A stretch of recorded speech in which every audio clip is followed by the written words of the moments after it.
पुढची बातमी बघूयात। अयोध्येतील राम मंदिराच्या गर्भगृहामध्ये मूर्तीची स्थापना केली जाणार आहे। अयोध्येमध्ये काल रात्री रामलल्लाचा गृहप्रवेशाचा सोहळा संपन्न झालाय।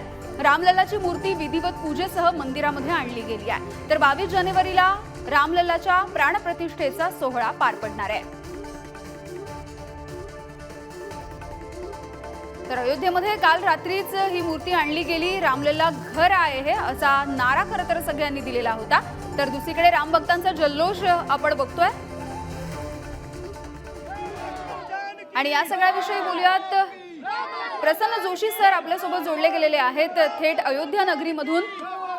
प्रसन्न सर, खरं तर काल रात्रीची दृश्य जर आपण बघितली तर अत्यंत भावनिक असं काहीसं वातावरण बघायला मिळालेलं होतं। आता नेमकी काय उत्सुकता आहे तिथल्या सगळ्या रामभक्तांमध्ये?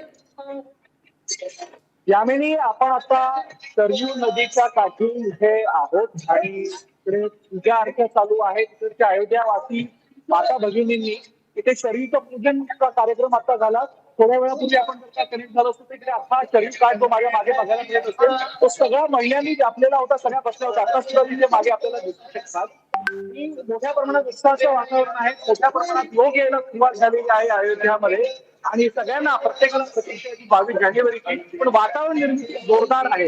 याची तुलना फक्त आपल्या आषाढी एकादशीला पंढरपुरात जे वातावरण असतं, अनंत चतुर्दशीला जे पुण्यात आणि महाराष्ट्रात असतं किंवा कुंभमेळ्याला नाशिकला असतं त्या वातावरणाची तुलना होईल अशा प्रकारचं वातावरण आहे। ठीक आहे, आपल्याला प्रेक्षकांची दाखवू शकतो हा चवीचा घाट आहे, तिकडे हे सगळे लोक जमलेले आहेत। हा नदीतून या शरीराचा एक प्रवाह आहे, तिथे बांधलेला एक छोटासा पूल आहे, त्याच्यावरती उभा आणि आपल्यासाठी संवाद करतोय आणि असंच वातावरण तुम्हाला आहे सुद्धा बघायला मिळेल।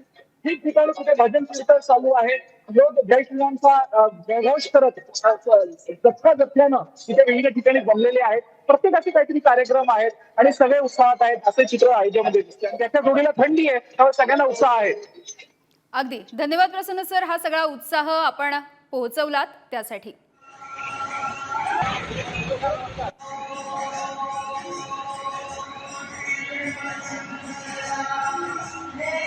तर आपण बघतोय की आज अयोध्येमध्ये रामलल्लाच्या मूर्तीची गर्भगृहामध्ये स्थापना केली जाईल।